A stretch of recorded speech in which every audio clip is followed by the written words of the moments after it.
नमस्कार, मैं रवीश कुमार। लोकसभा से विपक्ष के 49 सांसदों को पूरे सत्र के लिए सस्पेंड कर दिया गया। लोकसभा और राज्यसभा में सस्पेंड किए गए सांसदों की संख्या 141 हो चुकी है। पता नहीं कब और सस्पेंड हो जाएं। जिस रफ्तार से विपक्ष के नेता सस्पेंड किए जा रहे हैं, उससे यही लगता है कि बीजेपी ने इस मसले पर जनता का भरोसा जीत लिया है, या जनता ने ही लिखकर दे दिया है कि संसद को विपक्ष विहीन, विपक्ष से मुक्त कर दिया जाए। कांग्रेस ने एक पोस्टर जारी किया है। नई संसद के उद्घाटन से पहले प्रधानमंत्री जब सदन देखने गए थे, खाली सदन में अकेले खड़े हैं, उसी वक्त की यह तस्वीर है। कांग्रेस ने इस पर लिखा है कि जो विपक्ष से डरता है, क्या वाकई में प्रधानमंत्री को विपक्ष से डर लगता है? मणिपुर पर सवालों के जवाब देने सदन में नहीं आए और अब 13 दिसंबर की घटना पर बोलने के लिए नहीं आ रहे। बीजेपी के सांसद के खिलाफ कार्रवाई नहीं हो रही है, गृह मंत्री बयान नहीं दे रहे हैं। दूसरी तरफ विपक्ष के सांसदों का निलंबन पर निलंबन। मैं तो कहता हूं कि अगर आप संसद की तरफ से गुजर रहे हो तो रास्ता बदल लीजिए, क्या पता सस्पेंड हो जाएं। अगर आप सवाल पूछना चाहते हैं तो छोड़ दीजिए, पता चला अपने दफ्तर में ही सस्पेंड हो गए। बल्कि यही हालत हो गई है। मालूम कीजिए अपने दफ्तर में कितने ही सहयोगी एक दूसरे से कहते मिल जाएंगे, मत बोलो सरकार के खिलाफ। चुप कराने वाले, चुप होने वालों की संख्या तेजी से बढ़ती जा रही है। उसी तरह संसद में सवाल पूछने पर सस्पेंड होने वालों की संख्या 2 गुनी रफ्तार से बढ़ती नजर आ रही है। कांग्रेस सांसद शशि थरूर ने कहा है कि अगर यही हाल रहा तो हमें अब लोकतंत्र की मृत्यु का शोक संदेश लिखना शुरू कर देना होगा। श्रद्धांजलि देने का टाइम आ गया है। इस तरह से थोक में एक मुश्त विपक्ष के सांसदों को सस्पेंड किया जाएगा तो फिर लोकतंत्र में क्या बच जाएगा? और जो बचेगा भी वो किसके लिए बचेगा? आज 50 सांसद सस्पेंड हुए, 18 दिसंबर को 33 सांसद सस्पेंड हो गए। 2 दिनों के भीतर लोकसभा से ही 88 सांसद सस्पेंड हो गए। पिछले सप्ताह भी लोकसभा से 13 सांसद सस्पेंड किए गए थे। यही संख्या जोड़ लीजिए तो इस समय लोकसभा से सस्पेंड हुए सांसदों की संख्या 95 हो जाती है। यही हालत रह गई तो लोग अब गिनना भी बंद कर देंगे कि कितने सांसद बचे हैं जो सस्पेंड नहीं हुए हैं। लोकसभा में विपक्ष के 133 सांसद हैं, 95 सस्पेंड हो चुके हैं। हिसाब लगाइए। जो हंस रहे हैं इस पर उनसे पूछिए कि विपक्ष को सस्पेंड करने से उन्हें क्या मिल रहा है। एक सांसद औसतन 15 लाख लोगों का प्रतिनिधित्व करता है। इस तरह से 15 करोड़ से अधिक लोगों का प्रतिनिधित्व लोकसभा में इस सत्र के लिए समाप्त कर दिया गया। लोकसभा में कई गंभीर विधेयक पेश हुए हैं। सीआरपीसी में संशोधन के विधेयक पेश हुए हैं। नया कानून बनने जा रहा है। तो क्या विपक्ष के बिना ही इन विधेयकों को कानून में बदल दिया जाएगा? हंसिए हंसिए, खूब हंसिए। आपको हंसी आनी भी चाहिए और आ भी रही है। लोकसभा के साथ साथ राज्यसभा से 45 सांसदों को भी निलंबित किया गया है। राज्यसभा में इंडिया गठबंधन के 95 सांसद हैं, अब 50 रह गए हैं। कुल मिलाकर कल दोनों सदनों से विपक्ष के 78 सांसद निलंबित कर दिए गए। भारत के इतिहास में एक दिन में कभी इतने सांसदों को सस्पेंड नहीं किया गया। पिछले सप्ताह भी दोनों सदनों से 14 सांसद निलंबित किए गए थे। दोनों सदनों के निलंबित सांसदों की संख्या 18 दिसंबर तक 92 थी, 19 दिसंबर को 141 हो गई। इन सभी को पूरे सत्र के लिए निलंबित किया गया है। आज फारूक अब्दुल्ला, मनीष तिवारी, कार्ति चिदम्बरम, डिंपल यादव, सुप्रिया शुले को भी निलंबित कर दिया गया। पूरे सत्र के लिए लोकसभा में विपक्ष की पहली पंक्ति के 1/3 सांसद सस्पेंड हैं। सत्ता पक्ष के पीयूष गोयल ने सांसदों के निलंबन का प्रस्ताव पेश किया और विपक्ष के सांसद सस्पेंड कर दिए गए।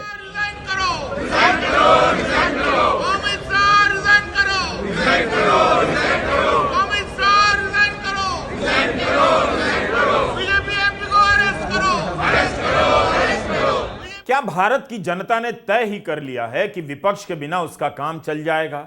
इस तरह से इतनी बड़ी संख्या में सांसदों का निलंबन को भी मजाक बना रहा है। क्यों बार बार एक ही सवाल पूछना पड़ता है कि 13 दिसंबर को संसद की सुरक्षा में जो चूक हुई उस पर गृहमंत्री और प्रधानमंत्री सदन में बयान दें। ईगो की लड़ाई कौन लड़ रहा है? क्या आपको कुछ भी दिखना बंद हो गया है? सदन में बयान देने में कितना वक्त लगता है? यही बयान प्रधानमंत्री और गृह मंत्री अगर मीडिया के इंटरव्यू में दे रहे हैं तो फिर संसद किस लिए है? संसद में क्यों नहीं कह सकते? स्पीकर ने प्रधानमंत्री और गृह मंत्री से क्यों नहीं कहा कि विपक्ष बयान चाहता है, जवाब चाहता है, बयान देना चाहिए? स्टेटमेंट करें ताकि हमको सच्चाई मालूम हो, लेकिन वो क्यों भाग रहे हैं मुझे मालूम नहीं। एक और जब पार्लियामेंट चल रहा है, दोनों हाउस चल रहे हैं, तो ये लोग सदन के बाहर है, ये कभी नहीं हो सकता। जो स्टेटमेंट सदन के बाहर आप देते हैं वो सदन के अंदर देने के लिए क्या? ये होता है प्रिविलेज कि जब सदन चलता है तो जो बातें यहाँ पर बोलना है वो बातें अगर आप बाहर बोलते हैं तो ये सदन के मर्यादे को आप एक ठोस लगा है। गोदी मीडिया में विपक्ष के सांसदों को व्यवहार का लेक्चर दिया जा रहा है। उन्हें बड़ी तस्वीर नजर नहीं आ रही या जानबूझकर अपने दर्शकों को नहीं बताना चाहते कि इस तरह से लोकतंत्र खत्म किया जा रहा है। लोकतंत्र में नारे लगाना, पोस्टर लेकर आना कब से गलत आचरण हो गया? क्या बीजेपी विपक्ष में रहते हुए ऐसा नहीं करती थी? निलंबित किए गए कई सांसद ऐसे हैं जो सदन में लिखित और मौखिक रूप से धुआंधार सवाल करते हैं। उनके सवाल निकाल कर देखिए, पता चलेगा कि विपक्ष के कई सांसद अपनी भूमिका कितनी शानदार तरीके से निभा रहे हैं। इसी सदन में महुआ मोइत्रा को एक स्वर से हां में हां मिलाकर निकाल दिया गया। महुआ मोइत्रा ने आज ट्वीट किया है कि विपक्ष के 141 सांसद सस्पेंड कर दिए गए हैं। अब बस लोकसभा के चेंबर में अदानी समूह के शेयर धारकों की सालाना बैठक हुआ करेगी। आप काम करिए ना, कहाँ कौन मना कर रहा है? ये पूरा सेशन जिस दिन से चला, जब तक संसद में जो हमला नहीं हुआ या 2 लोग नहीं घुसे, तब तक तो संसद चल रहा था, सभी सांसद सदस्य कोऑपरेट कर रहे थे।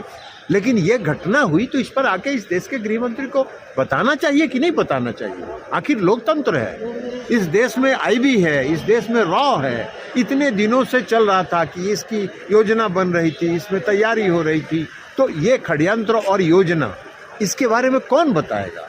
और कौन सांसद है जिसकी अनुशंसा पर ये 2 आए थे? ये भारतीय जनता पार्टी के सांसद हैं। तो अपने कर्मों पर, अपने कुकृत्यों पर पर्दा डालने के लिए विपक्षी सांसदों का निलंबन करके लोकतंत्र की हत्या कर रहे हैं। इसी सदन में दानिश अली को बीजेपी के एक सांसद ने कितने अपशब्द कहे, निलंबन की कोई कार्रवाई नहीं हुई। सत्ता पक्ष के सांसद उनके साथ खड़े नजर आए। उनके मामले की सुनवाई तब हुई जब महुआ मोइत्रा का मामला सामने आया। आज भी दानिश अली संसद की सीढ़ियों पर नारे लगा रहे थे, गाली देने वाले अंदर हैं, सवाल पूछने वाले बाहर हैं। गाली देने वाले अंदर, सवाल पूछने वाले बाहर। गाली देने वाले अंदर, सवाल पूछने वाले बाहर। ये नए भारत में की नई परिभाषा है कि गाली देने वाले सांसद अंदर बैठेंगे, सरकार से सवाल पूछने वाले सस्पेंड किए जाएंगे। इंट्रूडर्स को अपने पास पर अंदर लाने वाले अंदर बैठेंगे और सरकार से सवाल पूछने वाले को बाहर का रास्ता दिखाया जाएगा। ये संसदीय लोकतंत्र के इतिहास में पहली बार हुआ है कि 125 से ज्यादा सांसद, संपूर्ण विपक्ष को सस्पेंड कर दिया गया है। ये क्या है? और कह रहे कि साहब इन सांसदों ने मर्यादा भंग करी है संसद की। संसद की मर्यादा तब ज्यादा भंग होती है जब बीजेपी के सांसद रमेश बिधूड़ी गालियां देते हैं वहां फ्लोर पे, या सरकार से सवाल पूछने पर संसद की मर्यादा भंग होती है। संसद की मर्यादा तब भंग होती है जब इंट्रूडर्स अंदर आते हैं, बीजेपी के सांसद के पास पर आते हैं, तब भंग होती है, या सरकार से सवाल पूछने पर भंग होती है। ये सरकार के पास कोई जवाब नहीं है। ये हिटलरशाही, तानाशाही देश की जनता बर्दाश्त नहीं करेगी। सस्पेंड किए गए कांग्रेस सांसद मनीष तिवारी ने कहा है कि आज और आने वाले 3 दिनों में वो कानून पास होने वाले हैं जो भारत को आधिकारिक तौर पर एक पुलिस स्टेट बना देंगे। इसीलिए विपक्ष को सस्पेंड किया गया है। ये आने वाले समय का इशारा है, जाग जाओ। मनीष तिवारी ने ट्वीट में लिखा है कि सांसद निलंबित नहीं हुए हैं बल्कि लोकतंत्र निलंबित हो गया है। लोकराज लोकलाज से चलता है, आज लोकलाज को ताक पर रखकर लोकराज की हत्या कर दी गई। कांग्रेस मीडिया प्रमुख जयराम रमेश ने ट्वीट कर लिखा है कि आज सिर्फ लोकसभा से इंडिया की पार्टियों के कम से कम 50 और सांसदों को निलंबित कर दिया गया। विपक्ष को पूरी तरह से खत्म किया जा रहा है ताकि खतरनाक विधेयकों को बिना किसी सार्थक बहस के पारित किया जा सके। ऐसा इसलिए भी हो रहा है ताकि 13 दिसंबर को लोकसभा में 2 आरोपियों के प्रवेश दिलाने वाले भाजपा सांसद बेदाग हो जाएं। नई संसद में नमोक्रेसी के हर तरह के अत्याचार सामने आ रहे हैं। राघव चड्ढा ने कहा है कि लोकतंत्र निलंबित हो चुका है।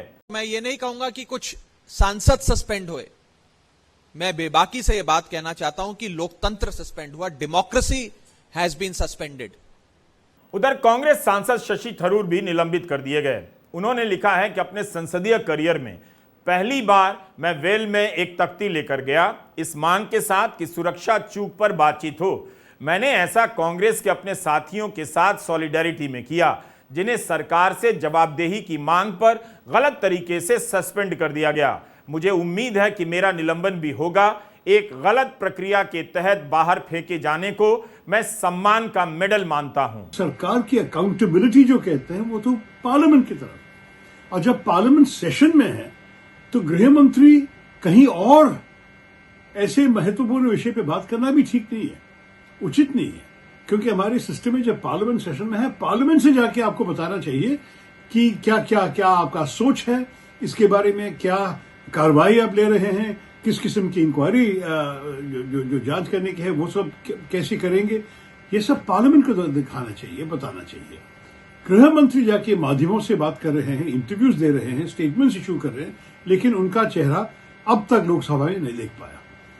और जब हमारे एमपीज ने कहा कि इस विषय पे हमें गृह मंत्री का स्टेटमेंट चाहिए और एक चर्चा भी होनी चाहिए, उनको सस्पेंड करवा दिया जो पार्लियामेंट्री कन्वेंशंस को मान नहीं रहे थे। जो आजकल अभी बहुत चीजें होती कि पार्लियामेंट की गरिमा और ये सारी बातें, पार्लियामेंट की गरिमा खराब हुआ जिस दिन मंत्रियों उनकी जिम्मेदारियों को पालने के लिए तैयार नहीं थे। इस बीच आज ही के दिन प्रधानमंत्री नरेंद्र मोदी क्या कह रहे हैं, अपनी जीत का ऐलान कर रहे हैं। बीजेपी के संसदीय दल की बैठक में उन्होंने कह दिया कि 2024 में हम सारी सीटें जीतेंगे।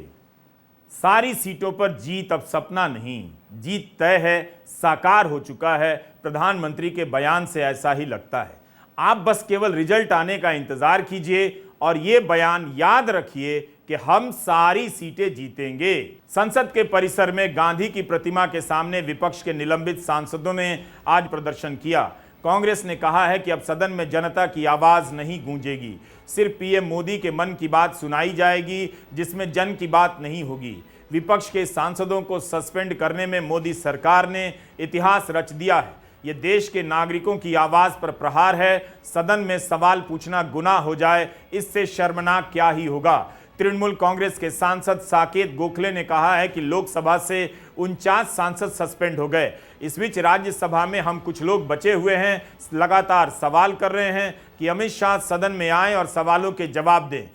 क्या बीजेपी विपक्ष मुक्त भारत का सपना देख रही है? सस्पेंड किए गए सांसद कार्ति चिदम्बरम ने कहा है कि 13 दिसंबर की घटना में कोई मरा नहीं, केवल इसीलिए बीजेपी इस मामले को गंभीरता से नहीं ले रही।